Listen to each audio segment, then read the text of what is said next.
Madame la directrice chef de l'inspection générale de la police nationale, monsieur le chef de l'inspection générale de la gendarmerie générale, nous avons le plaisir de vous recevoir ce matin pour une audition conjointe de madame Agnès Thibault-Lecuivre, directrice et chef de l'inspection générale de la police nationale, qui est par ailleurs magistrate de carrière, et le général Alain Pidou, qui est chef de l'inspection générale de la gendarmerie nationale. Alors d'abord, je vous remercie d'avoir accepté le principe de cette audition comme ses modalités, c'est-à-dire une audition commune, pour qu'on puisse mieux connaître et contrôler le travail de vos inspections qui jouent un rôle irremplaçable dans le contrôle des forces de sécurité. J'en profite pour vous préciser que cette audition a été organisée avant les émeutes urbaines et qu'elle n'est pas destinée à traiter des affaires en cours, mais bien à faire un bilan qui pourra devenir annuel de l'activité des inspections générales. Sur les violences urbaines de la fin juin et du début juillet, nous recevrons le ministre de l'Intérieur la semaine prochaine et je vous invite à poser vos questions au ministre de l'Intérieur à ce moment-là. Devant notre commission, le 30 novembre 2020, nous présentant le Beauvau de la sécurité, le ministre de l'Intérieur avait décrit ce qu'il appelait les 7 péchés capitaux de la sécurité. Il parlait de la formation, de l'encadrement, du matériel, de l'équipement, de la vidéo, des effectifs de maintien de l'ordre, du lien entre la police et la population et du rôle des inspections. Il évoquait également le lien avec la justice qui fait l'objet d'un débat parlementaire actuellement. Sur tous ces sujets, beaucoup a été fait au travers de la LOPMI, qui a dégagé des moyens importants. Certains se trouvent d'ailleurs directement en chantier. Et s'agissant des rôles des inspections, le problème n'est pas tant la qualité de leur travail, mais de faire mieux connaître et mieux appliquer les préconisations et les sanctions qu'elles proposent. Et c'est dans ce cadre que plusieurs pistes avaient été envisagées par le président de la République lors de la remise des conclusions du Beauvau de la sécurité, notamment la création d'une délégation parlementaire pour contrôler le travail des inspections. Je connais le travail des inspections, des délégations parlementaires. Je suis moi-même membre de la délégation parlementaire au renseignement. Et il m'a semblé inadapté cette voie-ci. En revanche, le débat annuel du contrôle parlementaire sur le travail des inspections me semble une hypothèse à privilégier. Et c'est la raison pour laquelle nous organisons aujourd'hui cette audition. Je précise qu'elle fait suite également à une visite que nous avons conduite, une première d'ailleurs, dans les locaux de l'inspection générale de la police nationale, le 23 mai dernier avec monsieur Rudy Gauze, qui était d'ailleurs le rapporteur de la loi sécurité globale. Et donc nous étions les premiers élus à aller visiter cette inspection. Beaucoup de surprises sur le fonctionnement, de bonnes surprises par ailleurs, notamment sur les pratiques qui sont les vôtres en matière de testing dans les commissariats, qui nous ont beaucoup surprises et intéressés. Et j'espère que ces surprises, nous pourrons les partager aujourd'hui devant la commission. Ce que je vous propose, c'est de vous passer la parole pour un propos introductif l'une et l'autre, pour commencer. Et ensuite, chacun de nos collègues auront une durée maximale de 2 minutes pour vous poser leurs questions. Madame la directrice, vous avez la parole. Monsieur le Président, Mesdames, Messieurs les députés, c'est avec le sens de la responsabilité qui m'incombe en qualité de chef de l'inspection générale de la police nationale que je me présente aujourd'hui devant vous. Je vais dans un instant, dans les limites que vous avez rappelées, Monsieur le Président, à savoir que je ne m'exprimerai pas aujourd'hui sur des procédures judiciaires en cours, m'attacher à répondre à vos interrogations qui sont par essence légitimes dans le cadre de votre contrôle parlementaire.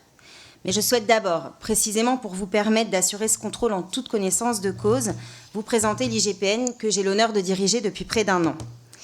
À l'été 2022, ma nomination, sur proposition du ministre de l'Intérieur et des Outre-mer, celle d'un magistrat, vous l'avez rappelé, Monsieur le Président, de l'ordre judiciaire, une première, alors que l'inspection avait été toujours dirigée par un policier actif, a pu susciter crainte, critique, attente, défiance contre les policiers, affichage, avancée.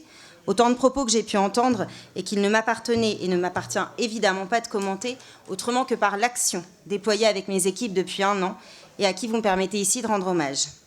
Car mon action n'a de sens qu'avec celle des équipes que je dirige au travers de lignes directrices de lisibilité, rigueur, objectivité, impartialité, transparence et aussi fierté, comme le signe d'appartenance à une inspection certes parfois scrutée, crainte ou dénigrée, mais avant tout nécessaire, et souhaitons-le utile pour tous et comprise de tous.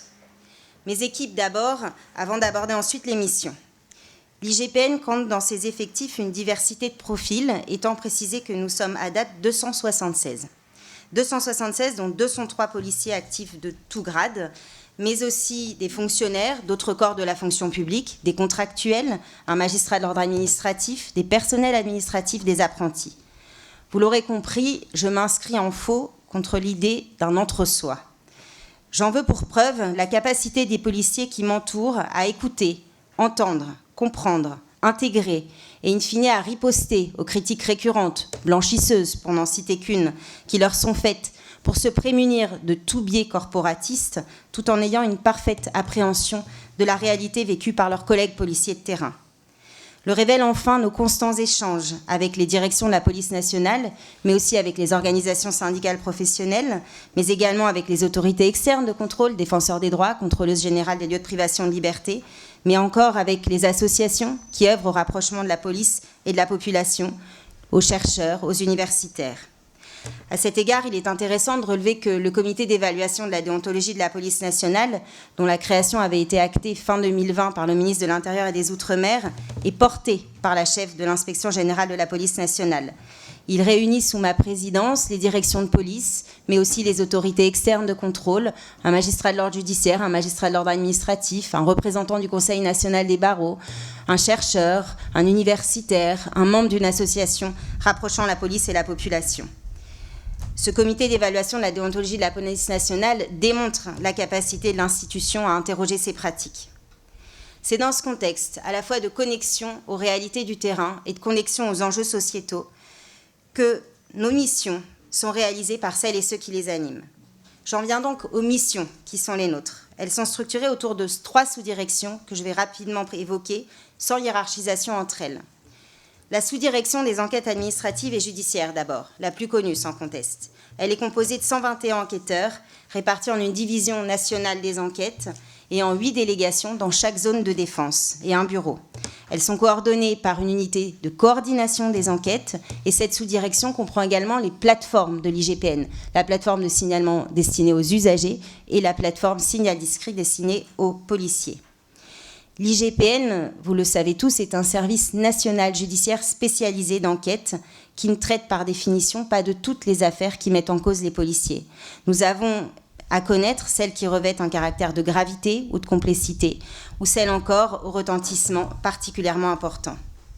En 2022, l'IGPN a été saisie par l'autorité judiciaire, parquet, magistrat instructeur, sous la direction de laquelle elle agit et à qui elle rend compte d'un certain nombre d'enquêtes, à savoir 1065 enquêtes judiciaires. Parallèlement à ces enquêtes judiciaires qui visent à rassembler des preuves, à charge et à décharge, pour caractériser les éléments constitutifs d'une infraction pénale, au nom du devoir de réaction de l'administration, l'IGPN procède à des enquêtes administratives prédisciplinaires à l'effet de rechercher si des manquements professionnels ou déontologiques ont été commis.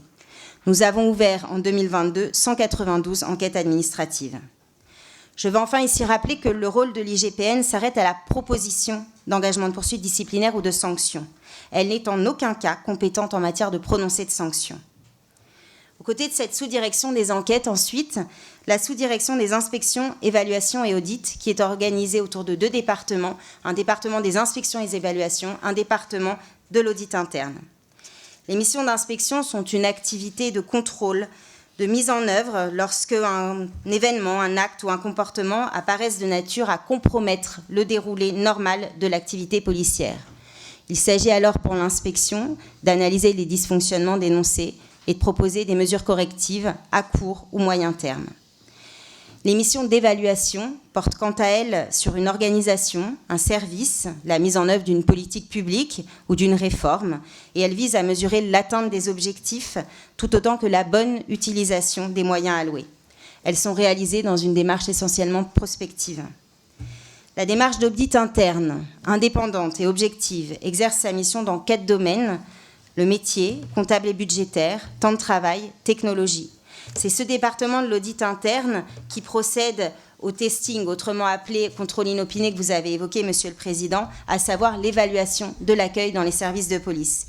Une mission qui est essentielle, tant la qualité de l'accueil dans les services de police, comme dans tout service public d'ailleurs, doit être sans cesse questionnée, analysée et suivie pour tendre vers une amélioration croissante. Les chargés d'inspection et auditeurs internes ont en charge le suivi des recommandations. Sans ce suivi, l'effectivité de nos travaux interrogerait, et je souhaite renforcer ce suivi de nos recommandations. Enfin, la sous-direction de l'analyse, du conseil, de l'accompagnement et de la maîtrise des risques, qui comprend 3 structures distinctes.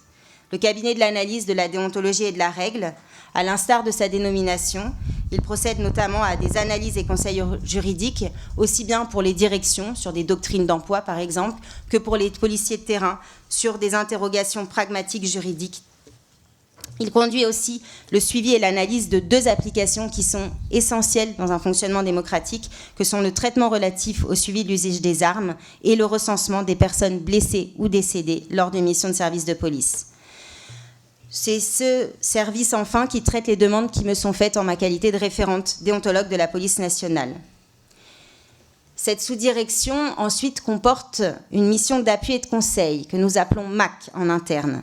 L'implantation d'un cabinet internalisé de conseil à l'IGPN, initié en 2013, au profit de l'ensemble des directions de la police nationale et de la préfecture de police, est composée pour moitié de policiers actifs expérimentés et pour moitié de contractuels issus de grands cabinets privés de conseil.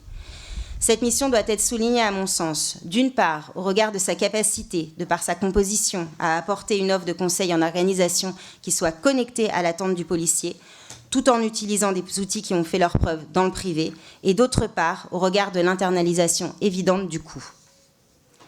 Enfin, dans cette sous-direction, l'analyse de la maîtrise des activités et des risques que nous appelons AMARIS. Depuis 2016, la police nationale s'est engagée dans cette démarche capitale de maîtrise des risques métiers pour sécuriser le fonctionnement des services et éviter que des dysfonctionnements surviennent. Cette structure est chargée de conduire une démarche commune au moyen de méthodes et d'outils partagés, à savoir une base d'analyse des incidents et des accidents de la police nationale, l'élaboration de fiches très pratico-pratiques à destination des policiers de terrain sur tel ou tel risque récurrent ou signalé, le déploiement dans les services de police d'un logiciel de contrôle des risques, l'élaboration encore de cartographie des risques. L'objectif de cette mission est donc double: améliorer le fonctionnement des services en décelant, en analysant, en anticipant les risques et par là même sécuriser les policiers dans l'exercice de leur métier. Voici, Monsieur le Président, Mesdames, Messieurs les députés, rapidement dressé une présentation générale de l'ensemble des missions de l'IGPN, à laquelle j'ajoute une action socle, qui est celle de la formation dispensée par l'ensemble des agents de l'IGPN aux policiers de tout grade. À titre d'exemple, la formation en matière de déontologie, au cadre légal en matière d'usage des armes, que ce soit en droit commun ou en maintien de l'ordre, à la maîtrise des risques, entre autres. En conclusion, l'inspection que je porte ambitionne d'œuvrer au rapprochement de la police et des usagers, en étant d'une part guidée par le souci de la vérité due à nos concitoyens, en étant d'autre part intraitable avec les policiers qui doivent l'être, et en étant en appui, en accompagnement, au soutien de tous les autres. Cette démarche, nous la devons à l'institution police nationale, en notre qualité d'organe de contrôle interne, nous la devons à chaque policier, nous la devons enfin et surtout à la population pour renforcer le lien de confiance avec sa police. Je vous remercie de votre attention. Merci, Monsieur le directeur de l'inspection générale de la gendarmerie nationale. Général, vous avez la parole. Merci. Merci. Pas le directeur, je suis plutôt le chef, parce que je ne suis pas un directeur de l'administration centrale. Et d'ailleurs, je ne suis pas rattaché à la DGGN. Et d'ailleurs, on n'est pas sur le site d'Issy-les-Moulineaux, on est à Malakoff. Mais merci, Monsieur le Président, merci, Mesdames et Messieurs les députés, de votre accueil ce matin ici, cette grande première. Très honnêtement, c'est pour moi un peu l'aboutissement d'un parcours, car depuis 3 années que je suis à la tête de l'IGGN et que je vais quitter dans quelques jours, moins de 20 jours d'ailleurs, j'ai eu la volonté de mettre en œuvre les conditions de la redevabilité, de respecter cette redevabilité de notre action à tous les niveaux, et maintenant, devant vous, la représentation nationale. Alors que le rapport d'activité de l'IGGN, le rapport d'activité 2022 vient d'être rendu public, il me semble vraiment naturel de rendre des comptes sur l'état de santé de la gendarmerie nationale en matière de déontologie. Depuis 2020, je n'ai eu de cesse de concrétiser ma volonté d'ouverture et de transparence. Le Beauvau de la sécurité a, je le pense réellement, été un accélérateur de notre transformation, même si j'avais exprimé antérieurement mes souhaits de changement. J'ai toujours eu conscience, comme Agnès vient de le dire d'ailleurs, que le cœur du sujet porte sur le lien de confiance entre les forces de sécurité intérieure et la population. Ce lien de confiance, en fait, il passe bien sûr par un travail bien fait, une rigueur dans l'exécution des missions, une disponibilité de nos gendarmes au profit de leurs concitoyens, mais il passe peut-être essentiellement par une exemplarité de nos gendarmes dans l'exécution de leur mission, dans leur prise de parole, et en fait, réellement, dans leur comportement au quotidien. Les inspections générales ont une mission essentielle, à mes yeux, de contrôle et d'enquête, sans oublier la dynamique à maintenir en matière de prévention que j'évoquerai un peu plus tard. Le ministre, mais surtout le DGGN pour moi, doit disposer de ces outils pour veiller à la qualité du travail, relever éventuellement les fautes, et donc garantir une exigence nécessaire dans notre métier, sachant que, vous en êtes bien conscient, nous avons des pouvoirs exorbitants du droit commun pour faire en sorte, notamment, que le faible soit protégé, ne l'oublions pas. Alors, l'IGGN, en fait, ce sont 117 personnels qui se consacrent à cette exigence d'exemplarité qui est pour moi synonyme de légitimité.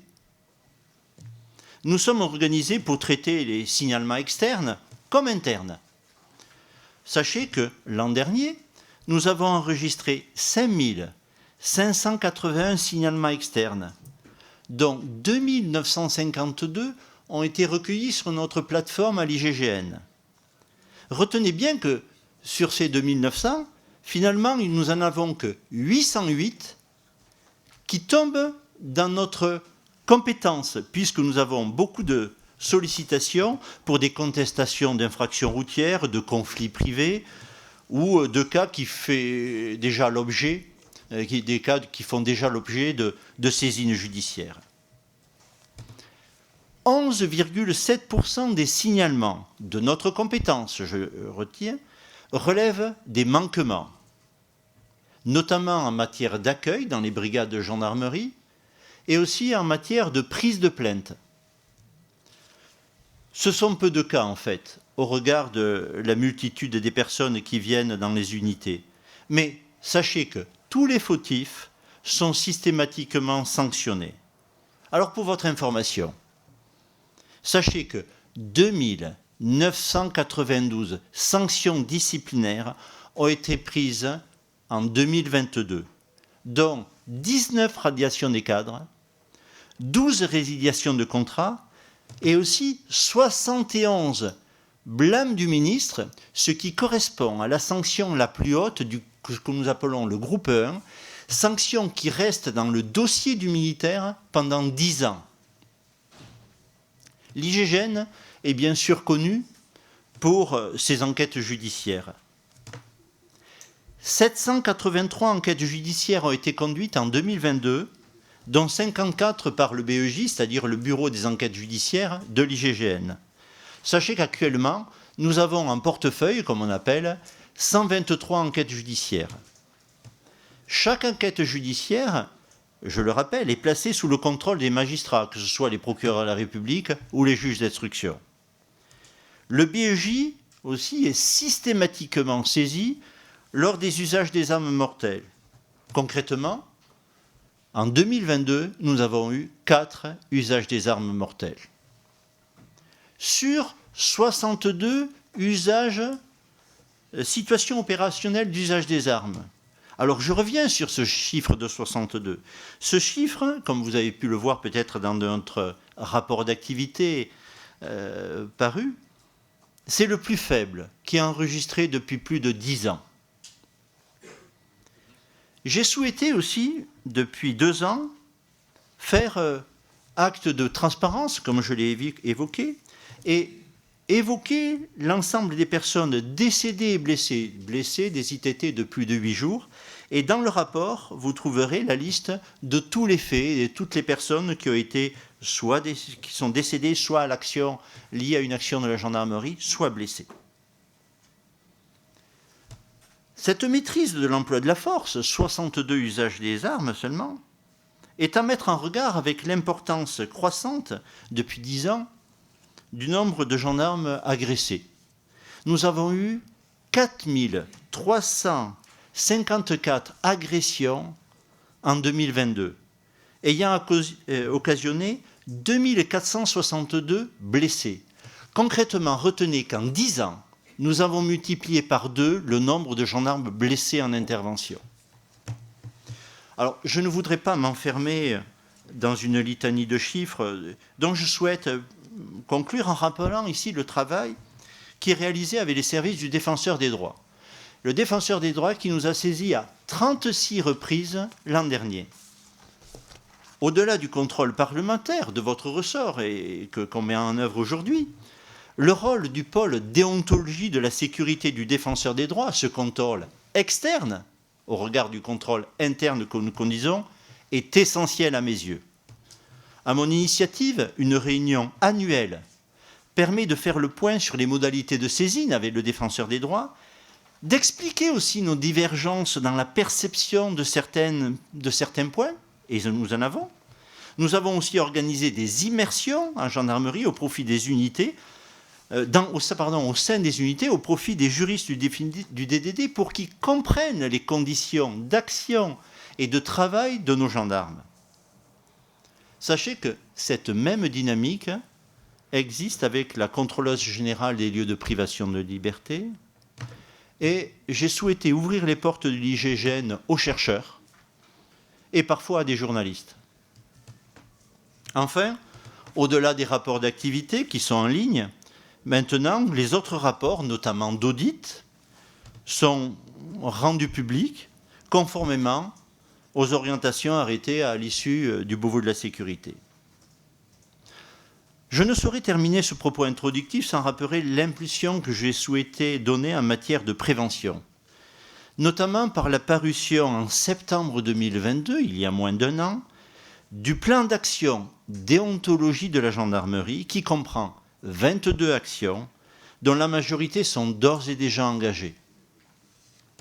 Au-delà, des alertes déontologiques sont diffusées et des kits pédagogiques sont mis à disposition jusqu'à l'échelon de la brigade, ces brigades que vous connaissez bien. Au-delà, la création du coordonnateur national pour le tir en 2022 au sein de l'IGGN est venue aussi renforcer l'impératif identifié dans ce domaine, sensible, vous le savez. Dans cette démarche, je tiens aussi, pour finir, comme la chef de l'IGPN, à mettre en relief le travail qui est fait en matière de formation. L'IGGN intervient dans toutes les étapes lors des séminaires de préparation au poste de commandement. Et nous associons aussi le Conseil de la fonction militaire de la gendarmerie, notre structure de concertation, de dialogue interne, dans la prévention du risque déontologique. Concrètement, ce sont plus de 4000 personnels qui sont formés annuellement par l'IGGN. Et l'ensemble de la chaîne de formation est impliqué, comme nous avons essayé de le mettre en valeur dans le rapport d'activité 2022. Je vous remercie de votre écoute. Merci. Donc, je vais donner la parole pour des questions. On commence par M. Thomas Rudigoz, pour une durée de 2 minutes, je rappelle.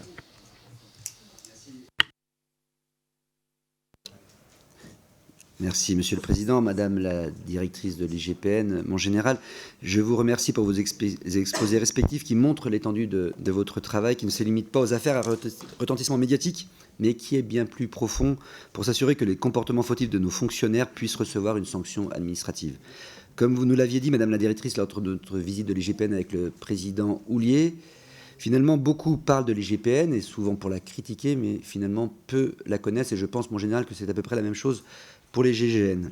Votre travail est essentiel car aucun soupçon ne doit pouvoir peser sur le travail des forces de l'ordre.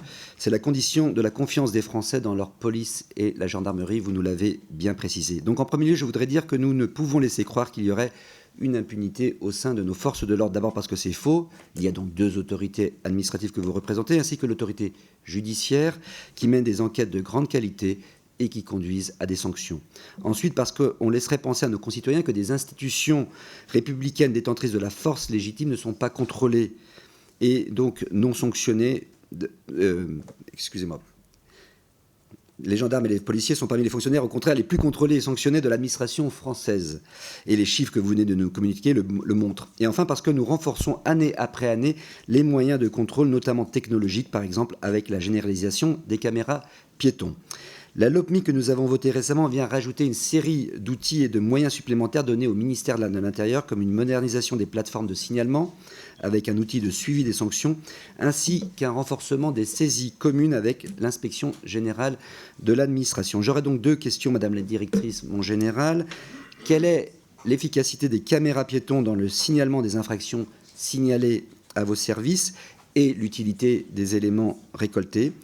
Quelle évolution législative vous semblerait nécessaire pour renforcer l'efficacité des missions de vos agents? Je vous remercie. Merci, Monsieur Jordan Guiton.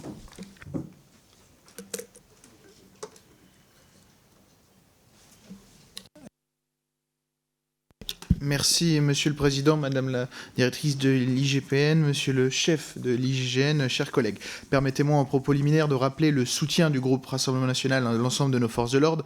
Je veux également rendre hommage ici aux dizaines de décès au sein de la police et de la gendarmerie depuis le début de l'année et aux plus de 800 policiers et gendarmes blessés durant les émeutes. En tant qu'élus, nous devons soutenir nos forces de l'ordre tant dans l'exercice de leurs fonctions que dans la valorisation de leur profession. Nous savons qu'ils sont l'une des professions les plus contrôlées en France de par votre travail, et d'ailleurs les Français leur font largement confiance. Selon un sondage IFOP commandé par Le Point, plus de 84% des Français ont confiance en la gendarmerie et près de 70% envers la police. Cela reflète la qualité de l'institution et de votre travail. Donc voici mes questions qui se prêtent à la fois à votre expérience et à votre travail. Pourriez-vous tout d'abord nous préciser le rythme et les conditions de travail des policiers et des gendarmes, notamment vis-à-vis de l'acceptabilité de la réforme des retraites qui va les contraindre de travailler 2 ans de plus, l'évolution de ces dernières années de ce rythme et de ces conditions de travail, quelles seraient les solutions pour lutter contre les postes non pourvus, je pense notamment à la ruralité pour la gendarmerie, les nombreuses heures supplémentaires affectent-elles le moral des forces de l'ordre selon votre expérience? Est-ce que des réservistes intègrent la gendarmerie définitivement et comment jugez-vous leur travail et leur rapport? Pensez-vous que les émeutes récentes entraînent des conditions de travail dégradées? Affectent-elles les morales des forces de l'ordre? Et quelles solutions trouvez-vous en interne pour améliorer leurs conditions de travail? Vis-à-vis de l'année 2024, pensez-vous que les Jeux Olympiques sont susceptibles de venir modifier les conditions de travail, la qualité de travail des forces de l'ordre? Et pensez-vous qu'il y aura des territoires légèrement abandonnés de par la mobilisation des forces de l'ordre sur Paris? Vos services évolueront-ils du coup en fonction de l'année 2024? Il me semble que ces questions importent aux Français. Et j'aimerais en dernière question ouvrir et vous poser une question importante sur les nouvelles technologies. Pensez-vous que les drones, les caméras de vidéoprotection, caméras algorithmiques, scanners corporels améliorent le travail quotidien des policiers et des gendarmes, améliorent le travail et vos services vis-à-vis des enquêtes, et pensez-vous qu'ils sont utiles pour le travail des forces de l'ordre? Je vous remercie. Merci. Avant de passer la parole à M. Jean-François Coulombe, je pense que c'est des questions qui mériteraient d'être posées davantage au ministre de l'Intérieur. M. Jean-François Coulombe. M. Jean-François Coulombe. Merci, Monsieur le Président. Madame la Directrice, il n'aura échappé à personne que les sanctions disciplinaires internes à la police prononcées pour violences illégitimes ont brutalement baissé depuis que M. Macron est président de la République. En effet, jusqu'en 2017, on comptait une centaine de sanctions par an, et soudainement, dès 2018, ce chiffre tombe à 20 ou 30 par an, selon des sources que personne ici ne contredira, puisqu'elles proviennent de vos propres services, Madame Agnès Thibault-Lecuivre.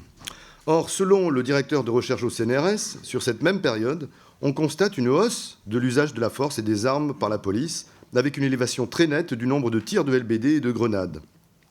On pourrait donc imaginer que plus on demande à la police d'intervenir, plus il y a des confrontations et plus il y a de fautes. C'est une question logique. Or, nous observons l'exact contraire depuis la fin de la crise des Gilets jaunes. La baisse des sanctions se prolonge. Les chiffres sont parlants. Avant 2018, au moins une trentaine de sanctions disciplinaires du plus haut degré de gravité étaient prononcées chaque année, et depuis 2018, ce chiffre est tombé à 2,5 par an. Aucune exclusion définitive n'a été prononcée pour les policiers violents, contre une dizaine par an il y a une décennie à peine. Ce constat d'une tolérance interne au ministère de l'Intérieur pour les policiers violents s'accompagne d'une grande opacité relative au nombre proprement dit de ces violences policières, puisqu'elles ne sont pas centralisées au niveau de l'IGPN. De fait, l'IGPN et l'IGGN ne traitent que 10% des enquêtes judiciaires visant leurs fonctionnaires. Le reste est traité par des cellules de déontologie placées auprès des DDSP. En 2021, 836 personnes dépositaires de l'autorité publique ont été mises en cause dans une affaire de violence volontaire. Parmi eux, 5 fonctionnaires sur 6 ont bénéficié d'un classement sans suite. Ils bénéficient donc 2 fois plus du classement sans suite que la population générale, alors pourtant que leur statut constitue une circonstance aggravante en cas de violence et non une circonstance atténuante comme la pratique nous le montre. Comment expliquez-vous que les volumes de sanctions appliquées soient en baisse quand les plaintes pour violences policières explosent? Merci. Et pourquoi vos inspections ne s'assurent-elles pas de diminuer cette impunité qui alimente la méfiance de la population? Monsieur Éric Pogé.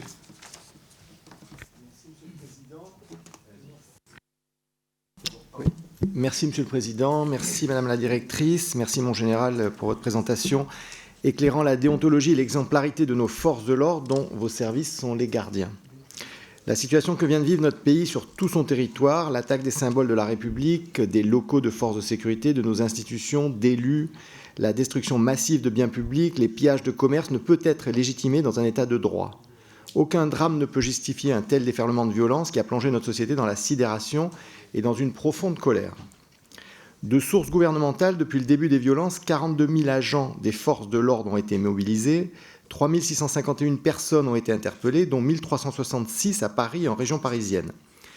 Vos services ont été saisis de 10 enquêtes pendant les émeutes, alors que l'IGPN seul avait été saisi de 59 enquêtes pendant la longue mobilisation contre la réforme des retraites. Ce sont bien évidemment 10 de trop, mais rapporté au nombre important d'interpellations, le ratio est faible et en baisse, ce qui démontre que nos policiers et nos gendarmes sont globalement soucieux de l'emploi légitime de la force. Pouvez-vous nous confirmer ce chiffre de 10 saisines ? Face à la complexité du rétablissement de l'ordre du fait de l'extrême violence constatée de certains individus, pouvez-vous de plus nous éclairer sur les méthodes d'investigation de vos services afin d'apporter des éléments de preuve quant à la conformité à la loi de l'usage de la force et quant à la proportionnalité des réponses apportées ? Estimez-vous que les moyens dont vous disposez sont suffisants ? Je vous remercie. Monsieur Erwan Balanant. Merci, Monsieur le Président, Madame la Directrice, mon général. Vous avez insisté sur votre travail d'évaluation de l'accueil au public. Vous le savez, la grande cause du quinquennat précédent et de ce quinquennat reste plus que jamais d'actualité sur la question des violences intrafamiliales et nous devons continuer ce combat. En 2021, ce ne sont pas moins de 120 000 victimes de violences conjugales qui ont été prises en charge judiciairement par les unités de gendarmerie et de police. Donc les gendarmes, les policiers sont parmi les premiers sur le terrain à protéger, écouter et, le cas échéant, enregistrer les plaintes de ces victimes de violences conjugales. Ils doivent savoir et doivent pouvoir les accueillir au mieux. Elles ne doivent plus, évidemment, recourir à ce risque de victimation secondaire en ne se sentant pas écoutées ni entendues par les forces de l'ordre. Cette nécessité a été mise en lumière par les Grenelles contre les violences conjugales et ce sont donc depuis 90 000 gendarmes et policiers qui ont été formés à l'accueil de ces victimes et je tiens à saluer le travail en particulier de la gendarmerie de Quimperlé qui fait un travail remarquable sur ce sujet. Vos 2 inspections générales, et tout à fait, quand il y a du bon travail, il faut le signaler. Vos 2 inspections générales ont publié pour la première fois en 2022 un audit sur l'accueil de ces violences sur l'accueil de ces victimes de violences conjugales, et ils ont permis de constater qu'il s'était amélioré. Le 2e rapport d'audit publié en juin cette année par l'IGGN permet de faire le même constat. Toutefois, cette qualité d'accueil n'est pas sans certaines carences qu'il est indispensable de combler. Dans votre rapport de 2022, publié en juin, vous pointez ainsi le manque d'accompagnement social et le faible taux de contact avec les associations d'aide aux victimes. 62% des personnes sollicitées ont ainsi signalé l'absence de la prise de contact. Ma question est donc la suivante. Quelles mesures concrètes permettront à la gendarmerie de combler ce manque ? Et je ne doute pas que l'IGPN publiera elle aussi son rapport d'audit pour 2022. Aussi, je souhaiterais savoir si vous faites le même constat du manque d'accompagnement social et du faible... Madame Marietta Karamanli. 15 secondes de plus, c'est largement plus que vos collègues, Monsieur Balanant. Madame Marietta Karamanli. Merci beaucoup, Monsieur le Président. Merci aussi de cette audition ce matin, très intéressant. Je vous remercie tous les deux vos interventions. Moi, je voulais, au nom de notre groupe et avec mes collègues, porter quelques questions. D'abord, au général, les rapports de l'inspection générale de la gendarmerie nationale analysent quantitativement et qualitativement la déontologie des comportements anormaux et spéciaux, si vous me permettez l'expression. Donc, je souhaiterais savoir comment est organisée donc la déontologie. Existe-t-il un organe collégial avec des personnalités extérieures? Et si l'IGGN s'inspire d'exemples étrangers, d'autres, par exemple, IG, des pays européens, par exemple, pour améliorer son fonctionnement? Madame la directrice, le rapport de l'inspection générale de la police nationale distingue procédures administratives et judiciaires et insiste au moins dans le rapport de 2021 qui présente le comité d'évaluation de la déontologie de la police nationale et annonce la relance. Le même rapport insiste sur l'audit interne et l'autocontrôle. Alors, pouvez-vous nous parler un petit peu, en quelques mots, quel est le bilan de cette relance que vous avez suivie? Enfin, pouvez-vous nous dire tous les deux quelle relation vous avez avec les laboratoires de recherche publics, universitaires, qui travaillent sur la sécurité, qui travaillent sur les méthodes de maintien de la sécurité publique et de l'ordre public, et quel bilan en tirez-vous? Merci. Monsieur Philippe Pradal.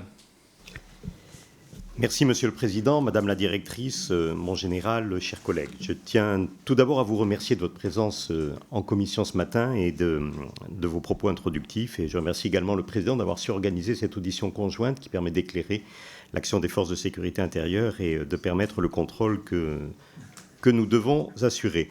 Je voulais également m'associer aux propos qui ont été tenus à la fois sur la qualité du travail des forces de sécurité et sur le nécessaire contrôle et le haut niveau d'exigence que vous portez pour que cette action s'inscrive dans le respect des principes républicains. À la suite de beaucoup, je m'interroge sur l'évolution de la place et du rôle des forces de sécurité dans notre société. Les espaces de leur action se sont considérablement étendus, je pense ici notamment aux réseaux sociaux, au développement de la criminalité en ligne. En outre, leurs missions ont structurellement muté. Alors que jusque dans les années 70, les forces de sécurité intérieure s'étaient avant tout préoccupées de sécurité nationale, d'ordre public et de grand banditisme, on s'est aperçu que la sécurité quotidienne des Français pouvait donner l'impression d'avoir été négligée, qu'il convenait de s'attaquer à la petite et moyenne délinquance ainsi qu'au sentiment d'insécurité. Or, en parallèle, le rapport à l'autorité s'est lentement délité et je constate notamment dans ma circonscription, mais comme ailleurs, une multiplication des infractions et des incivilités du quotidien, vitres cassées, tags, bagarres urbaines et tous les faits liés au trafic de stupéfiants. Le civisme, élément cardinal de notre vie en société, de notre nation et de notre République, se perd. Les forces de sécurité intérieure sont ainsi quotidiennement amenées à gérer ce type de troubles à l'ordre public, parfois éloignés de ce qui constituait un temps le cœur de leur mission. À ce titre, votre perception et votre retour m'intéressent. Le maintien d'un très haut niveau d'exigence pour les forces de sécurité, qui est évidemment souhaitable dans leur action, se heurte-t-il à la baisse du sentiment de civisme dans la population?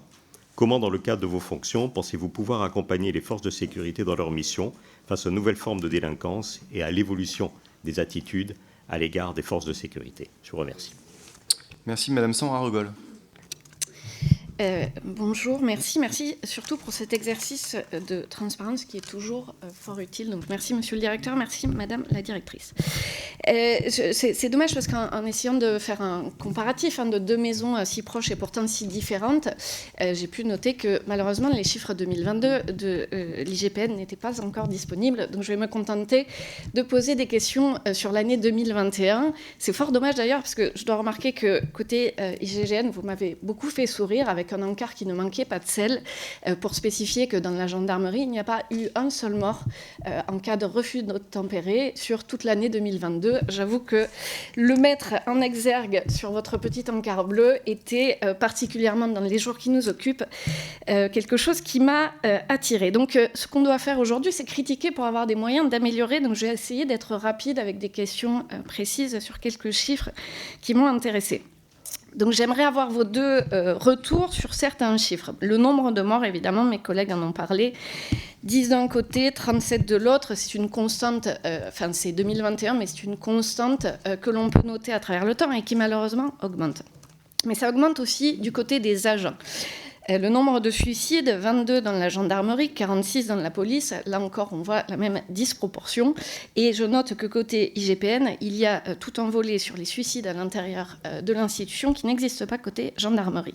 Si on prend un peu de recul et la période 2009-2020, on constate que les sanctions pour violence côté police s'écroulent à partir de 2017, alors que les sanctions pour problème avec sa hiérarchie, eux, augmentent. Ce qui n'est pas du tout en corrélation avec les saisies qui sont faites sur la plateforme de signalement qui, elle, double entre 2017 et 2021. Il y a une petite incohérence sur laquelle j'aimerais bien avoir votre avis. Alors effectivement, il y a une hausse globale des chiffres des deux côtés, mais qui, côté police, est un peu supérieur. Merci. Je vous propose de répondre à cette première série de questions. Vous n'étiez pas inscrit, Mme Faucillon ? Il faut vous inscrire. Alors allez-y, posez votre question et ensuite on fera la réponse. Merci. Madame la directrice, monsieur le directeur, l'impartialité et l'indépendance, ce sont évidemment des conditions nécessaires, indispensables pour ceux et celles qui contrôlent l'action de ceux et celles qui emploient la force publique. Il y a des exigences importantes qui doivent entourer le contrôle de l'action des forces de l'ordre. Je pense à la pertinence et à la diligence des enquêtes, c'est-à-dire la collecte effective et efficace des preuves utiles, l'identification et la sanction des auteurs. Alors forcément, il y a des collègues qui ont dit on parle toujours de certaines affaires et pas d'autres. En même temps, ce qu'on voit, c'est qu'il y en a quand même très très peu où il y a des sanctions effectives. Mais je me dis, est-ce que ces principes, ils sont respectés quand l'IGPN, par exemple, décide de ne pas saisir l'enregistrement de la radio du policier qui a tiré sur Zineb Redouane? Il y a aussi l'exigence de l'association des victimes. Est-ce que ce principe, il est respecté quand une jeune femme de 19 ans, qui a gardé des séquelles au cerveau après un passage à tabac par des policiers, a essuyé 2 refus de dépôt de plainte? Il y a le contrôle public et la transparence. Est-ce que ces principes sont respectés quand je dois m'appuyer sur les données de 2019 pour dire que seuls 0,4% des signalements ont donné lieu à des sanctions pour faute grave? Dans votre rapport d'activité, le précédent, vous écriviez que l'ambition première de l'IGPN était de valoriser l'institution et ses agents. Je trouve cet aveu étrange. Il pointe un problème qui surplombe, à mon sens, l'ensemble de notre propos et qui parle quelque part de l'impunité qui est ressentie par beaucoup de nos concitoyens. Et puis, il y a toute cette question, évidemment, liée au racisme. Quand vous êtes un homme noir, arabe ou supposé, c'est 20 fois plus de risque de se faire contrôler. Pensez-vous réellement que les testings peuvent suffire à y faire face? Pensez-vous, pour gagner en indépendance et en impartialité, qu'il ne faudrait pas que les fonctionnaires de l'IGPN ne puissent ensuite pas retourner en mission, en service? Merci. Et bien donc pour cette première série de questions, je vous propose de répondre comme vous voulez. D'abord, allez-y, général, comme vous pouvez commencer.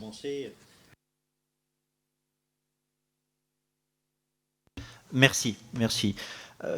Moi, je vous confirme qu'il n'y a pas d'impunité pour les forces de l'ordre, que les sanctions sont effectives, que les contrôles sont extrêmement ciblés et je recevais, je réponds à 2 questions. Là. Je recevais récemment un chercheur, Jacques de Maillard, que vous connaissez tous, puisque je vous dis que je travaille avec beaucoup de chercheurs, enfin 4 ou 5, que vous connaissez aussi. Et Jacques de Maillard m'a démarché pour faire un travail notamment sur les caméras piétons et voir qu'est-ce qui était utile et comment on pouvait travailler avec les drones et tout ça, et l'utilité des images.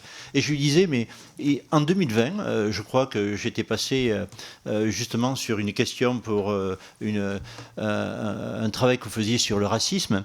Je répondais qu'aujourd'hui, l'image est devenue l'ADN que nous connaissions il y a 20-30 ans, qui était une révolution dans la police judiciaire, et aujourd'hui c'est l'image qui prévaut, l'image qui donne des orientations, etc. Alors, moi, je ne propose pas d'évolution législative. Je trouve qu'il y a un emballement, que tout est prévu pratiquement et qu'il faut arrêter de vouloir réformer en permanence le code pénal. Il faudrait plutôt réfléchir à le simplifier et arrêtons de multiplier les lois, etc. et appliquons ce qui existe. Et aujourd'hui, je pense que les magistrats ont tout dans le code pénal et le code de procédure pénale prévoit ces 2 choses. Mais par pitié, veillez aussi à ne pas compliquer l'action des enquêteurs. Alors, le rythme de travail, moi je peux vous dire qu'en gendarmerie, on a parfois un rythme élevé, en ce moment vous le savez, mais je n'ai jamais, je le dis bien, et même dans des moments très difficiles de ma vie, ressenti une crispation. Et à la limite, je vous dirais que nous, les gendarmes, on est là pour ça, quoi. On est un statut militaire, on ne compte pas notre temps de travail. Maintenant, on le limite, c'est limité, c'est vous qui l'avez décidé. L'Europe aussi a orienté, etc. Mais quand il faut y aller. Et vous l'avez vu récemment avec des chiffres que j'ai là, on est capable de monter en nombre, on est capable de venir, comme récemment, avec plus de 5000 gendarmes en zone police, parce que nécessité fait loi pour protéger les bâtiments, notamment. Voilà. Alors, vous parliez des réservistes. Les réservistes, aujourd'hui, on est plus de 34 000 réservistes en gendarmerie. Je vais vous dire qu'en 40 ans de métier, puisque j'ai 60 ans passés, ça fait 40 ans que je sers, j'ai vu grandir et évoluer cette réserve opérationnelle de la gendarmerie d'une façon remarquable. D'une façon remarquable parce qu'ils sont à proximité, ils sont faciles à employer, et aujourd'hui, on ne saurait pas faire le Tour de France sans les réserves. Sans les réservistes, on ne sait pas faire tourner le Tour de France. On ne sait pas monter en capacité sans ces 32 000 réservistes opérationnels que nous avons, et avec des ambitions de monter plus de réservistes, mais avec des difficultés qui nous sont bien identifiées.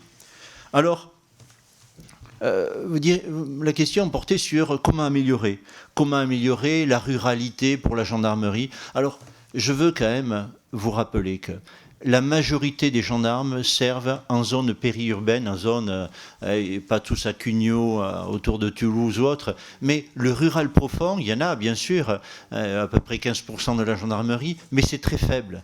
C'est très faible et ce n'est pas un problème, mais il faut tenir, il faut être à capacité d'agir quand on vous appelle au secours ou quand il y a le petit Émile qui disparaît.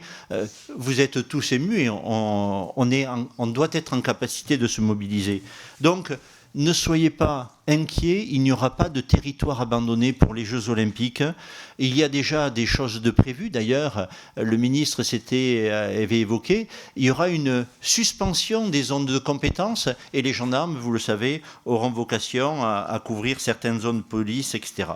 Donc, l'amélioration des conditions de travail, je pense qu'à travers le CFMG, notre structure de concertation, et le DGGN y est très attentif, nous avons une dynamique qui fait que l'État doit conserver une gendarmerie sereine et une gendarmerie efficace pour son concitoyen, une gendarmerie aussi sereine, c'est une gendarmerie avec des gendarmes à l'écoute et proches de leurs concitoyens. Rappelez-vous ce qui se passait, j'étais sur le terrain, j'étais à Rennes, je commandais la zone ouest, au moment des Gilets jaunes, où nous avions des gendarmes qui étaient au contact sur les ronds-points avec des gens qu'ils connaissaient, bien sûr. Alors,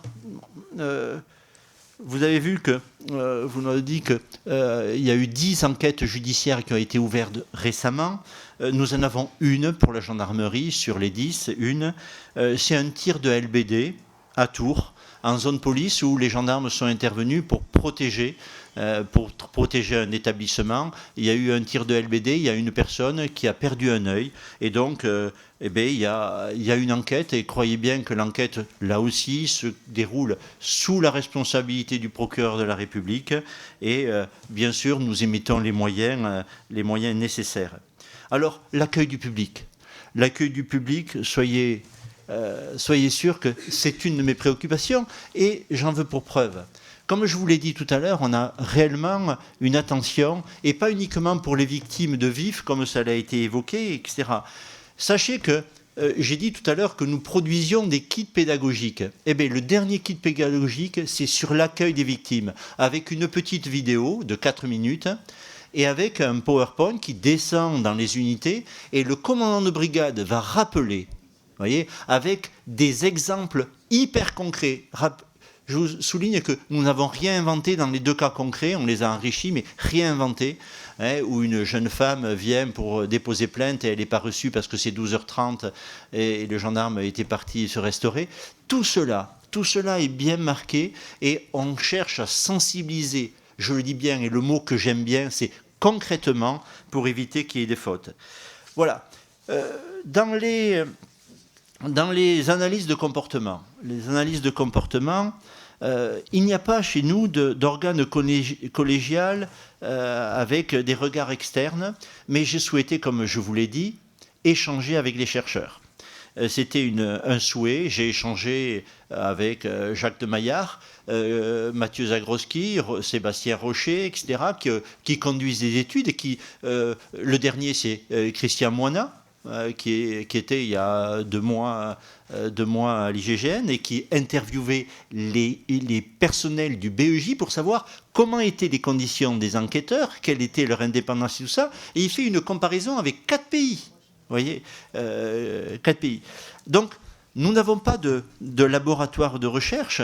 Nous avons l'Incréogène et nous avons cette activité. Mais bien sûr, nous avons engagé cette dynamique d'échange qui nous permet aussi de nous sensibiliser.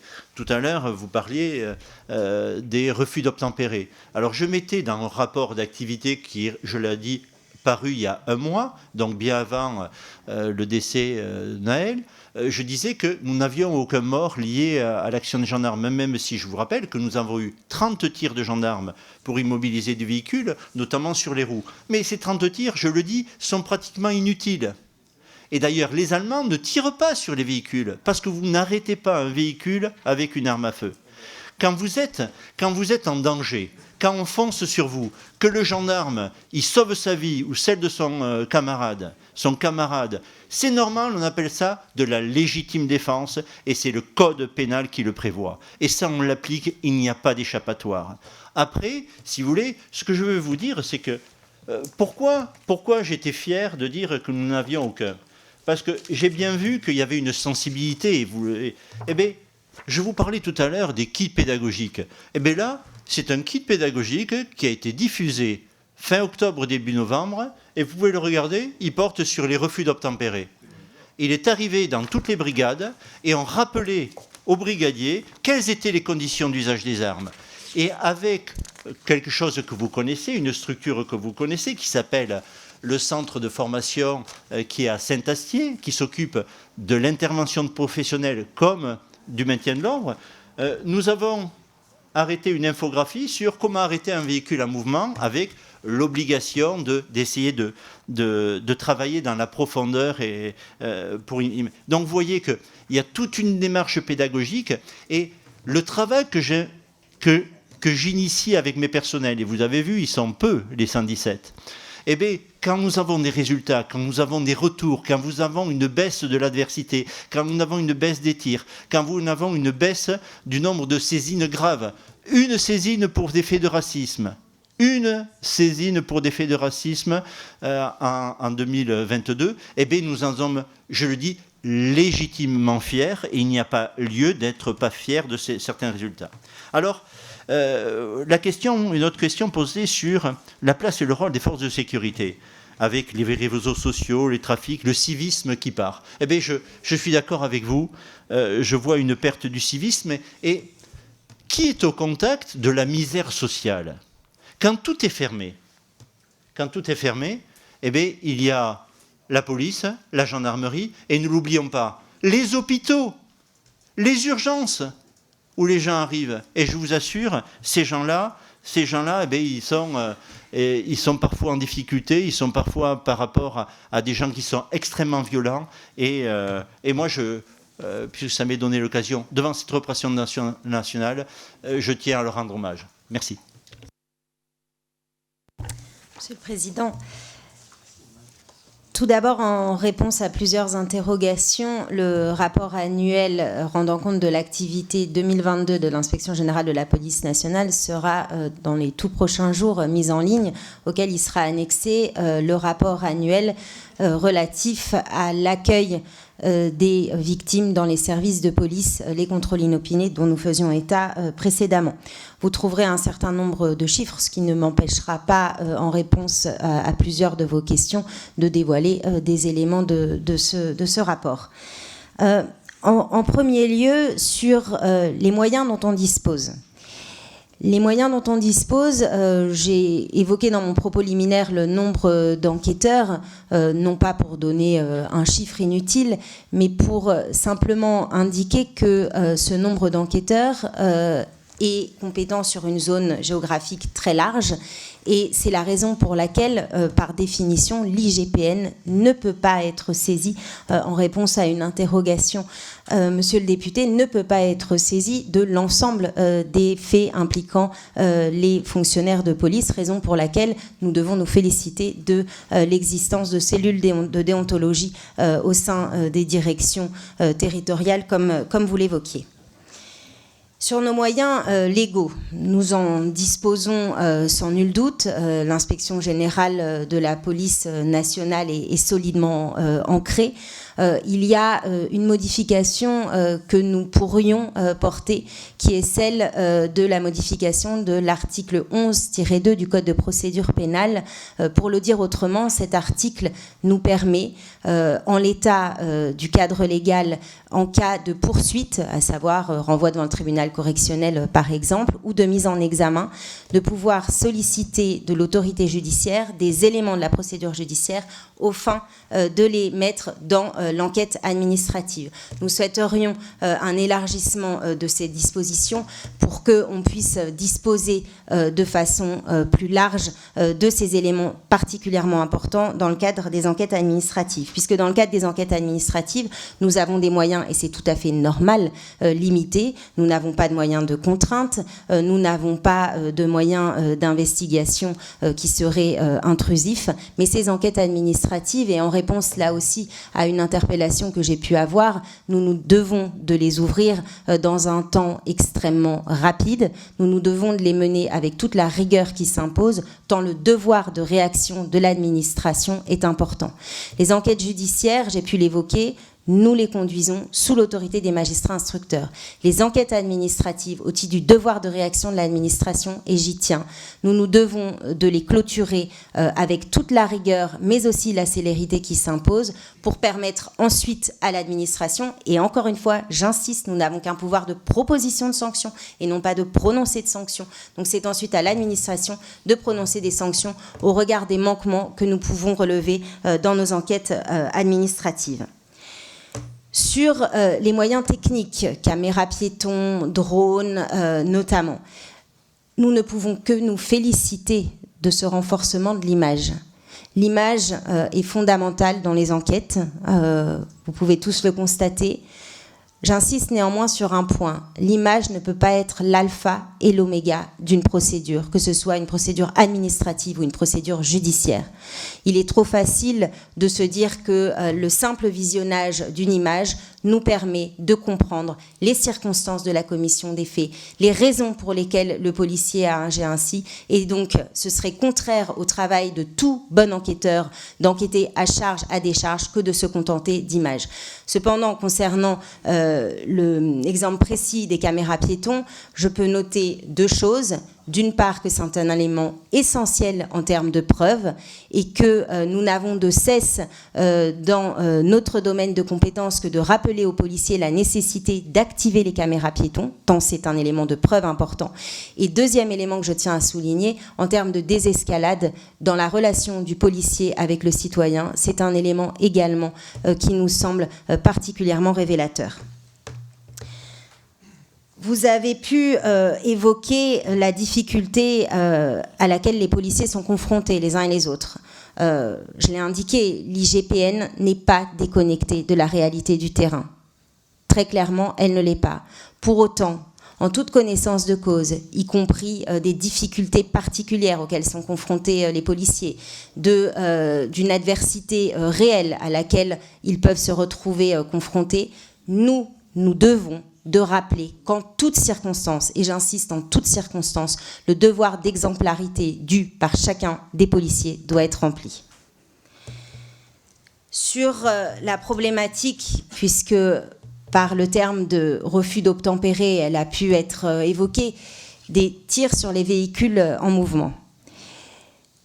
Les tirs sur les véhicules en mouvement, c'est un sujet depuis que je suis à l'IGPN, et mes équipes pourraient en témoigner, qui ne cesse de me préoccuper, tant nous devons, pour l'institution, pour la société de réfléchir à ce sujet. Dans quelles conditions les policiers sont-ils amenés à tirer? Pour quelles raisons? Comment les former? Comment tirer des enseignements des différentes procédures? Parce qu'en 2022, nous avons eu 13 morts liés à des tirs sur des véhicules en mouvement et que nécessairement ça interroge. Ce chiffre de 13 morts doit être mis au regard d'éléments et que je veux ici rappeler, tant on entend tout et son contraire sur une évolution qui serait croissante sur les tirs sur les véhicules en mouvement. En 2021, 157 tirs sur des véhicules en mouvement avec l'arme individuelle. En 2022, 138 tirs sur des véhicules en mouvement avec l'arme individuelle. Ces chiffres sont à mettre au regard, parce que je me dois d'être complète, de 2 morts en 2021 et de 13 morts, je l'ai évoqué, en 2022. L'article 435-1 du Code de la sécurité intérieure, issu de la loi de février 2017, tant commenté ces derniers temps, prescrit un régime très strict et très précis pour les policiers et pour les gendarmes d'ailleurs, puisque ce texte, qui est un texte spécial, si j'ose dire, de la légitime défense pour les policiers et les gendarmes, indique qu'il ne peut être fait usage de l'arme qu'en cas d'absolue nécessité et de stricte proportionnalité. Et je tiens ici à le souligner. Autre élément sur l'impartialité et l'indépendance, je pense que nous n'avons de cesse de le démontrer. Nos enquêtes administratives, quand nous sommes saisis de procédures judiciaires, nous les ouvrons systématiquement, des enquêtes administratives prédisciplinaires. Nous enquêtons dans le cadre des enquêtes judiciaires, nous nous devons de récolter des preuves que nous transmettons à l'autorité judiciaire. Que ce soit dans le cadre des enquêtes administratives ou des enquêtes prédisciplinaires, l'IGPN n'a pas le pouvoir ni de prononcer des peines, et c'est heureux, ni de prononcer des sanctions, et c'est ainsi que fonctionne notre institution. Par rapport à, ici encore, une évocation du député Coulombe, notamment sur l'usage du lanceur de balles de défense, vous verrez dans le rapport annuel 2022 que nous sommes sur des chiffres constants. Sur le nombre de procédures judiciaires qui ont pu être ouvertes dans la suite des émeutes liées aux faits dramatiques à Nanterre sur le décès du jeune Naël qui a pu être évoqué. Je ne commenterai évidemment absolument pas ni le nombre ni la nature des saisines. Je peux simplement vous indiquer que le nombre de 10 enquêtes judiciaires qui avaient pu vous être communiquées est par essence, si j'ose dire, caduque, puisqu'il évolue et que nous avons aujourd'hui 21 procédures judiciaires en cours, étant précisé que sur les 21, à l'instar de ce que j'avais pu indiquer au moment du décompte qui avait été fait sur les procédures ouvertes en lien avec la manifestation des retraites, sont de gravité et de nature très différentes les unes d'entre elles. Donc ce simple chiffre n'est à mon sens pas révélateur. Et je ne peux pas aller au-delà pour des raisons de protection du secret de l'enquête et des investigations en cours. Sur le comité d'évaluation de la déontologie de la police nationale que la députée Caramondi a rappelé, nos travaux se sont concentrés sur les contrôles d'identité.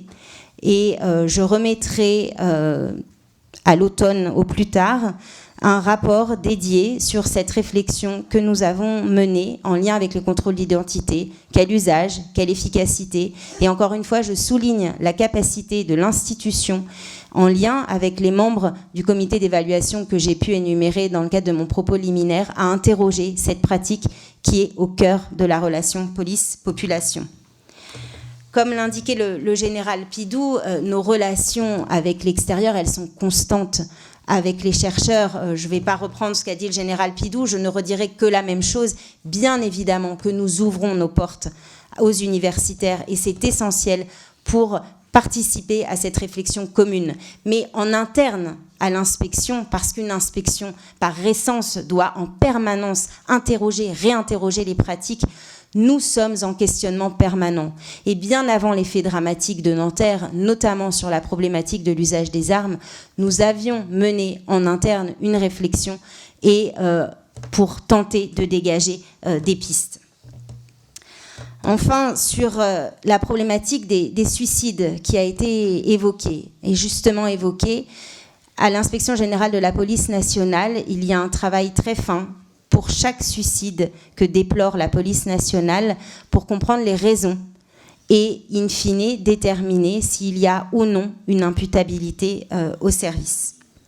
Voilà rapidement en réponse à vos questions qui sont très denses, donc dans le temps qui nous est imparti, il est compliqué d'y répondre avec l'exhaustivité qui pourrait être attendue. Bien. Alors, d'abord, je rappelle que la commission des lois se verra proposer par le biais de son bureau de commission une mission d'évaluation de la loi de 2007 sur l'usage des armes pour les refus d'obtempérer.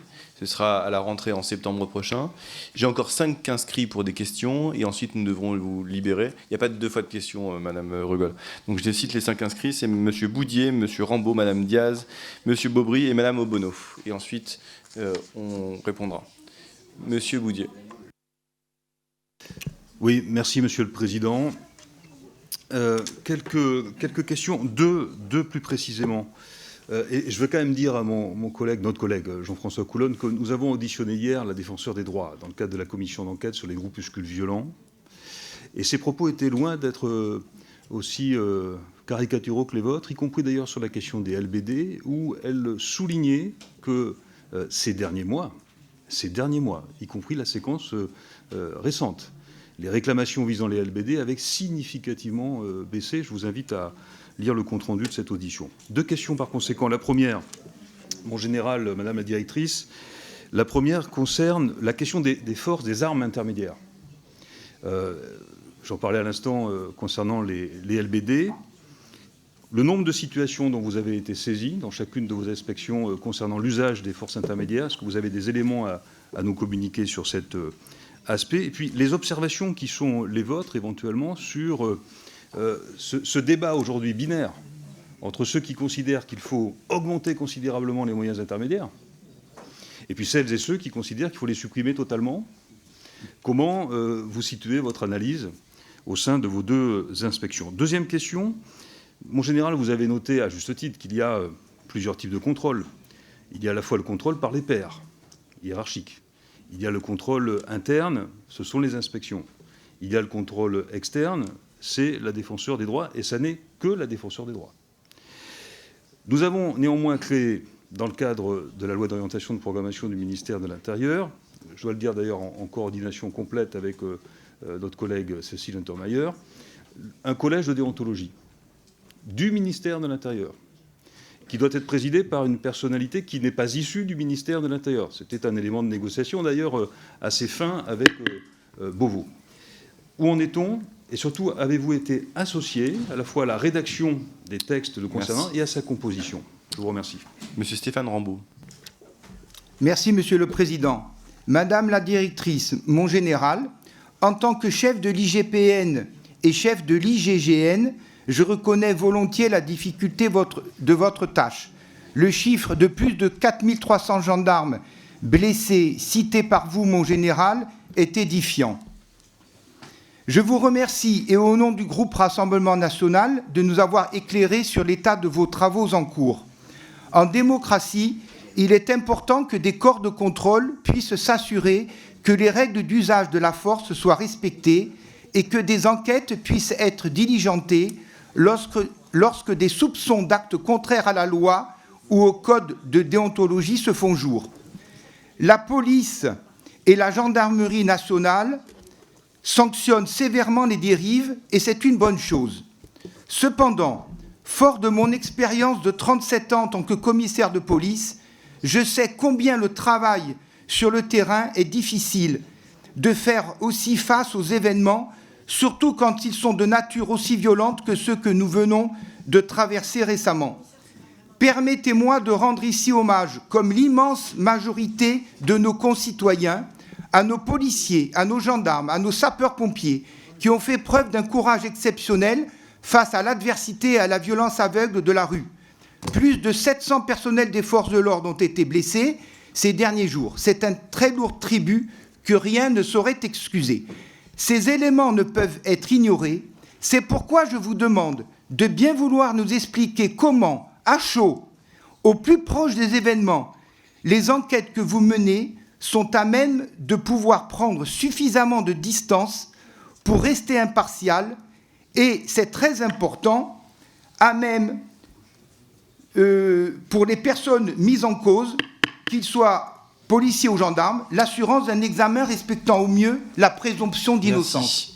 Madame Danielle Obono.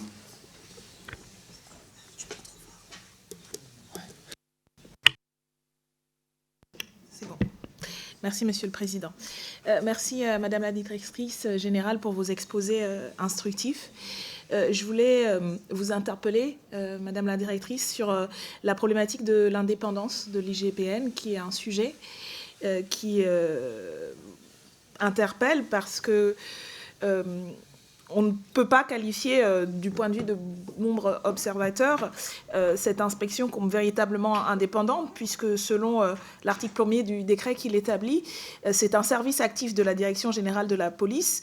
Or, l'indépendance est conceptualisée par l'absence de suggestion hiérarchique et de rapport avec le groupe professionnel. Pourtant, c'est bien le ministre de l'Intérieur qui décide du budget de votre institution. La direction est nommée par le directeur général de la police, qu'elle est censée contrôler. Lui-même est nommé par l'exécutif. De plus, la Direction générale de la police peut révoquer votre propre direction. Les enquêteurs et enquêtrices sont nommés par la Direction générale de la police, alors même que ça peut parfois conditionner leur carrière future. Non seulement cela, mais quand on regarde du point de vue, y compris des modèles étrangers, il y a plutôt une pratique de modèles d'inspection mixte ou véritablement indépendante. Je pense à l'exemple du Royaume-Uni où, pour des affaires graves, l'Office indépendant du comportement policier peut s'autosaisir. Il est véritablement indépendant de l'exécutif, notamment parce qu'il a son propre budget, avec des enquêteurs qui ne sont pas rattachés à un service actif et des directeurs qui ne sont pas policiers. Vous êtes ancienne magistrate, mais ce n'est pas une règle, et dans la majorité des cas pour l'IGPN.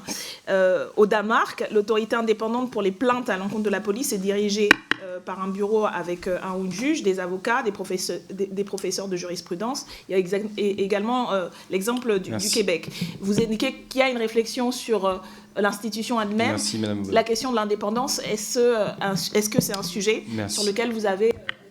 Madame Edwige Diaz. Merci, Monsieur le Président. Madame la Directrice, mon général, en préambule de mon propos, je voudrais, comme mes collègues du groupe Rassemblement National, saluer le travail des policiers et des gendarmes qui œuvrent chaque jour à la protection de nos citoyens, malgré les critiques récurrentes et souvent caricaturales d'une minorité bruyante et agissante. Je voudrais évoquer le rapport publié il y a 2 jours par la Ligue des droits de l'homme au sujet des événements survenus à Sainte-Soline. Mon sentiment sur ce rapport, c'est qu'il tente de réécrire l'histoire en faisant passer les gendarmes pour des guerriers factieux, surarmés, prêts à s'acharner violemment sur de gentils manifestants écologistes et pacifiques et n'ayant commis aucune infraction ni bravé aucune interdiction. Ces retours ont été formulés par des individus appelés observateurs. À leur sujet, je souhaite mettre en lumière une liste non exhaustive d'informations pour le moins surprenantes. Carence en matière de formation, absence d'harmonisation sur la formation à l'échelle nationale, apparemment obligation d'une signature d'une charte d'engagement, mais curieusement, cette charte n'est pas disponible sur leur site internet. En matière de transparence, on repassera. Et enfin, absence de contrôle de ces observateurs via, par exemple, une homologation ou une certification.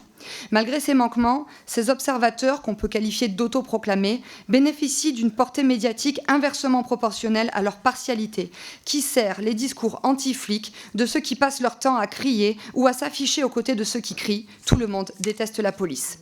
Ainsi, alors que vous disposez à l'IGGN de 117 agents assermentés et dont la légitimité et l'exemplarité ne sauraient être remises en cause, je voudrais vous demander comment vous percevez ce genre de rapport en matière d'impact, premièrement sur le moral des forces de l'ordre et, dans un second temps, en matière d'aggravation et d'augmentation des violences commises à l'encontre des forces de l'ordre qui, comme vous l'avez rappelé, mon général, en ce qui concerne les gendarmes, ont doublé en 10 ans. Je vous remercie. Et enfin, Monsieur Romain Beaubry. Merci, Monsieur le Président. Madame la Directrice, mon général, votre présence aujourd'hui parmi nous est la bienvenue dans un contexte où l'action de nos forces de l'ordre est chaque jour remise en question par ceux qui en profitent par la moindre occasion pour les dénigrer ou pour chanter qu'ils les détestent. Alors, merci, mon général, d'avoir rappelé ici que les forces de l'ordre ne tirent pas pour un feu d'obtempérer, mais qu'ils le font pour protéger leur vie ou celle d'autrui. 138 tirs sur un an, c'est à mettre en parallèle des 26 000 refus d'obtempérer commis chaque année. Et il serait bien aussi de parler des agents ayant été gravement blessés ou ayant perdu leur vie pour avoir été percutés par le véhicule de ces délinquants. Vous l'avez dit, le nombre d'agressions est en forte augmentation sur les agents, mais c'est aussi le cas envers leurs familles. Alors comment jugez-vous l'évolution morale des forces de l'ordre ces dernières années et ces derniers mois dans un contexte social explosif? Vous qui êtes saisis lorsque des policiers ou des gendarmes se suicident, que pouvez-vous nous dire sur le fait que les problématiques professionnelles rejaillissent dans la vie personnelle? Et les chefs de service sont-ils suffisamment en alerte et à l'écoute des risques psychosociaux? Au sujet de la formation, alors elle est souvent critiquée et souvent par ceux qui n'ont aucune idée du déroulement de celle-ci. Que pensez-vous de la formation actuellement dispensée aux élèves, qu'ils soient gardiens de la paix ou gendarmes? Quelle évolution de la qualité de celle-ci notez-vous? Et est-elle en adéquation avec l'augmentation de la défiance dont ils font l'objet? Et en parlant de défiance, certains réclament la mise en place de récépissés lors des contrôles d'identité, laissant penser que les personnes pourraient être contrôlées du simple fait de leur faciès. Que pensez-vous de cette proposition? Et je terminerai par dire que la nomination de magistrats au sein de vos services respectifs, ce qui devrait notamment apparemment être le cas à l'IGGN prochainement, fait que les procès de l'entre-soi ne sont pas du tout crédibles. Et j'appelle de mes voeux cette même ouverture de la part du ministère de la Justice avec la nomination, pourquoi pas, à la tête de l'inspection générale de la justice d'un policier ou d'un gendarme. Je vous remercie. Merci. Vous avez observé d'ailleurs qu'à l'École nationale de la magistrature, c'est une avocate qui est désormais à la tête de cette école. Général, Madame la directrice, vous voulez répondre? Dans quel ordre? Allez-y. En réponse notamment à la députée Obono et au député Rambaud, l'éthique de responsabilité est ancrée au sein de l'Inspection générale de la police nationale. Nous avons une charte qui repose sur 3 valeurs, l'exemplarité, l'objectivité et l'expertise. Vous pouvez la lire d'ores et déjà dans le rapport annuel 2021 et je la remets avec force dans le rapport annuel de 2022. Cette éthique de responsabilité, elle l'emporte bien évidemment conscience de la responsabilité très lourde que nous avons en termes de contrôle d'organes internes de la police nationale. Alors oui, l'inspection générale de la police nationale est une direction active de la police nationale et j'ajouterai même que j'ai 2 chefs, le directeur général de la police nationale et le préfet de police. Est-ce à dire que l'inspection générale de la police nationale n'est pas indépendante? Est-ce à dire que nous n'avons pas de crédit? Sur le premier point, sur l'indépendance, puisque c'est là la question, je l'ai dit, je le répète avec force, les enquêtes administratives prédisciplinaires, personne, mais absolument personne, ne guide notre plume pour relever les manquements et pour proposer des sanctions. Dans le cadre des procédures judiciaires, personne, absolument personne, autre que l'autorité judiciaire, ne guide notre plume, ne guide nos missions pour faire en sorte de parvenir à la manifestation de la vérité. Alors, si de dire que les crédits, des crédits d'ailleurs qui sont votés, et je vous en remercie par le Parlement et avec une ventilation qui est faite dans la loi, si c'est de dire que nous ne sommes pas indépendants et donc qu'il y aurait par définition une défiance vis-à-vis de notre action, je vous invite à venir voir les uns et les autres, comme le président de la commission des lois et le député Rudy Gauze ont pu le faire, la façon dont les enquêteurs travaillent. Et encore une fois, dire que nous le ferions avec une partialité, avec une absence de conscience de la tâche qui nous incombe, serait faire une insulte vraiment à tous les agents de l'inspection générale de la police nationale. Autre problématique, celle de la formation. Celle de la formation qui est essentielle et j'ai d'ailleurs conclu mon propos introductif en disant que c'était une action socle de l'inspection. Parce que de même que nous devons d'avoir une réflexion permanente en vue de l'amélioration continue du service public de la sécurité, nous devons de sécuriser le policier de terrain au quotidien. Et cette sécurisation, elle en va par une formation idoine, aussi bien une formation très pratico-pratique, facile sur quel est le cadre légal pour simplifier un texte qui, par définition, est complexe, puisque la loi prévoit les choses, pour simplifier. C'est le sens des fiches que j'ai pu évoquer de la maîtrise des risques, très pratico-pratique. C'est le sens de nos échanges permanents avec la Direction centrale de la formation de la police nationale, pour faire que le policier, à qui on revient ensuite reprocher des choses, dans le cadre d'une enquête administrative ou dans le cadre d'une enquête judiciaire, il soit formé à ces difficultés auxquelles il pourrait être confronté. Sur le sujet du collège de déontologie du ministère de l'Intérieur, tel que prévu dans le rapport annexé de la LOPMI que vous avez adopté. Ce collège de déontologie du ministère de l'Intérieur, il prendra la suite d'un collège de déontologie auquel nous participions avec le général Pidou, qui rassemblait les référents déontologues du ministère de l'Intérieur et qui était présidé par un membre du Conseil d'État, le président Vigouroux en l'occurrence, en sa qualité de référent déontologue du ministère de l'Intérieur. Ce collège de déontologie, par le rapport annexé adopté dans la LOPMI, a une composition différente. Nous avons été associés à la rédaction du texte et nous attendons d'en connaître précisément de manière individualisée les membres et bien évidemment que nous nous tiendrons à la disposition des travaux de ce collège. Tout autre sujet, sans transition, j'en suis désolée, pour répondre à votre question, monsieur le député Bourdier, les forces, les usages de forces intermédiaires, des armes intermédiaires, vous évoquiez un débat binaire, c'est précisément l'écueil dans lequel toute inspection ne doit pas tomber. De débat binaire, il ne peut pas y en avoir. De conscience de la nécessité de ces forces et des besoins réels, c'est une chose que nous devons en permanence analyser au sein de l'inspection. L'usage de ces armes, la quantification avec, je vous l'ai indiqué, le traitement du suivi de l'usage des armes, c'est aussi un devoir qui s'impose à nous, et le tout pour en dégager des idées forces et pour permettre ensuite à l'institution police nationale d'adapter, si besoin il était, ces armes, que ce soit le lanceur de balles de défense que vous aviez pu évoquer, que ce soit le PIE qui peut aussi être évoqué à d'autres occasions. Et enfin, sur la problématique du contrôle d'identité, dont j'ai déjà largement parlé aujourd'hui, encore une fois, il y aura un rapport dédié qui sera remis au directeur général de la police nationale et au préfet de police.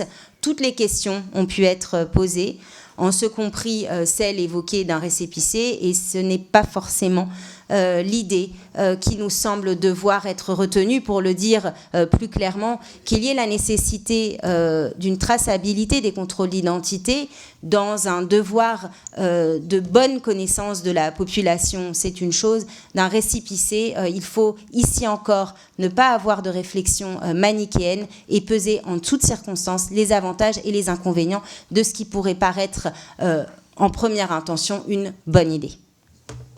Général, vous avez le mot de la fin. Merci. Merci. Pour enchaîner, concernant les contrôles d'identité, en fait, en gendarmerie, on s'est rendu compte qu'il n'y avait pas de soucis, il n'y avait pas de problématique. C'est pas moi qui le dis, ce sont les chercheurs. Sébastien,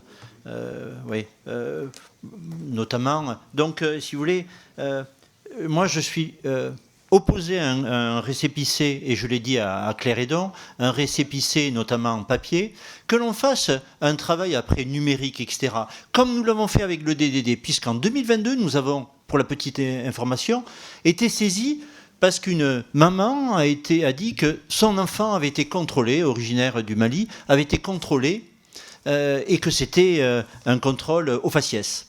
Nous avons été en capacité de prouver que 42 contrôles d'identité ont été commis dans le laps de temps de ce contrôle d'identité, 42 avec des noms comme M. Durand, M. Mohamed, etc., etc.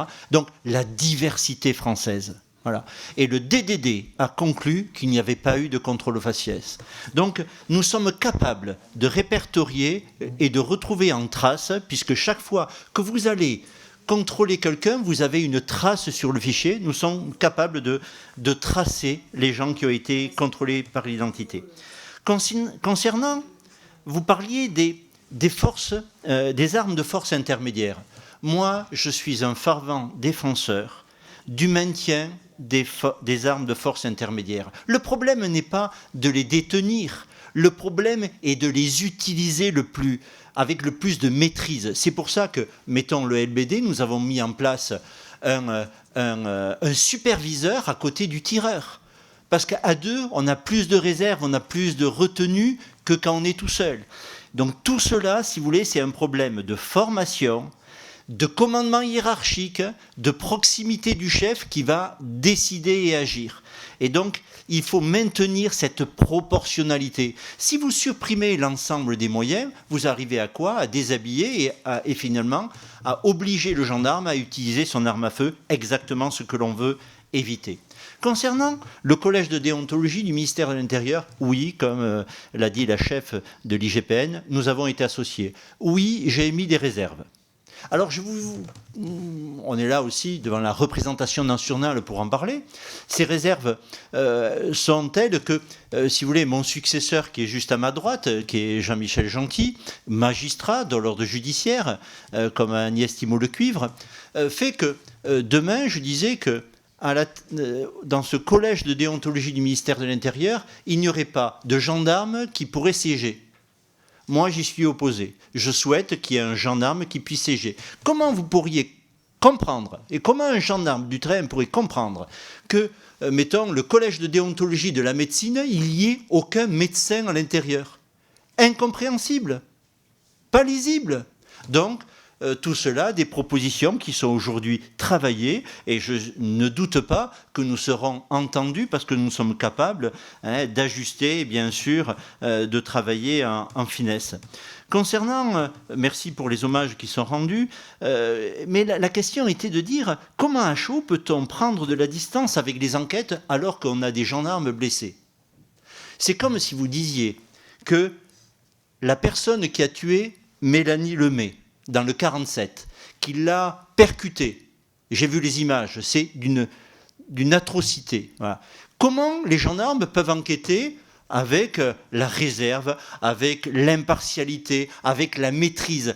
En un mot, mesdames, messieurs, le professionnalisme qui est de droit, qui est droit dans une démocratie, et sous le contrôle, là aussi, des magistrats. Et nous, quand nous intervenons, nous avons cette même distance, cette même maîtrise, et puis je dois le dire, moi, j'ai une toute petite équipe, 117, et j'ai des enquêteurs, j'ai la crème de la crème, voilà. Et c'est un bonheur. Voilà. Concernant Madame Bonneau, ça s'adressait à Agnès Thibault-Lecuivre concernant les systèmes qui existent ailleurs. Bien sûr, on les regarde. Bien sûr, nous avons eu un séminaire avec le DDD. Mais moi, ce que j'ai remarqué, c'est que j'ai jamais trouvé de système idéal. Parce que quand j'ai regardé nos amis britanniques, j'ai regardé qu'il y avait un problème de corruption dans la police à Londres qui était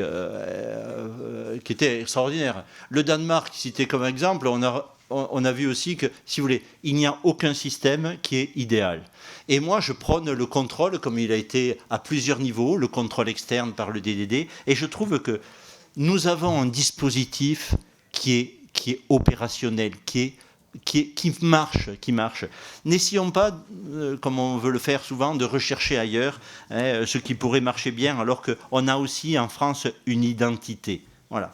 Concernant la Ligue des droits de l'homme, bon, j'ai écouté, d'ailleurs, j'étais en route pour venir ici, j'ai écouté le président Baudouin avec beaucoup d'assurance proférer des affirmations. J'ai été surpris qu'on puisse écrire plus de 140 pages comme ça. Moi, ce que je peux vous dire, c'est qu'il y a 4 enquêtes. 4 enquêtes. Nous avons saisi des heures de vidéos. Nous enquêtons. Je n'ai pas vu, et je l'ai dit, puisque je suis passé il y a un mois devant la CNCDH, je n'ai pas vu, alors qu'aujourd'hui tout est filmé, vous le savez. La Ligue des droits de l'homme avec des drones. Nous n'avons pas le droit d'avoir des drones à Sainte-Soline, mais la Ligue des droits de l'homme avait des douanes. Eh bien, nous n'avons pas vu une image d'un gendarme bloquant une ambulance.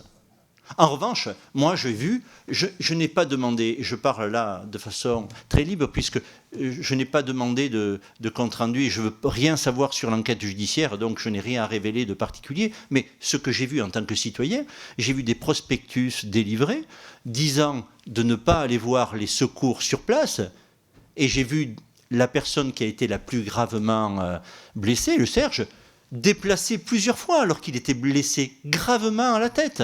Alors qu'on sait très bien qu'il ne faut pas faire ça.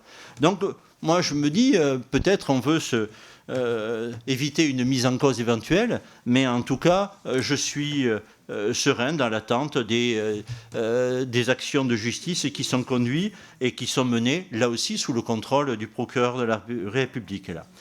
Là. Concernant les actions et les atteintes sur nos gendarmes et les gendarmeries, moi aussi, je suis inquiet. Moi, je suis aussi, parce que ce sont nos familles, c'est d'une grande sensibilité. Et je terminerai par dire que nous avons créé au sein de l'IGGN une mission de sûreté de la gendarmerie qui a pour but aussi de prendre en compte la protection de nos unités. Et les unités, vous le savez, il y a les locaux de service, mais aussi il y a les logements concédés par nécessité absolue de service. Voilà, Président. Merci. Alors, je vous rappelle que c'était d'abord sur les questions qui vont occuper la commission des lois. Il y a une mission également d'information sur l'activisme violent qui traitera certainement des événements de Sainte-Soline et qui nous éclairera au moment de la reddition de sa mission devant la commission, de tout ce que vous avez cité et des actualités qui peuvent nous faire connaître à ce moment-là. S'agissant de votre audition, il s'agissait d'une première audition. Elle a vocation à se répéter annuellement et donc c'est une temporalité que je souhaite, une périodicité que je vous communique à cette occasion.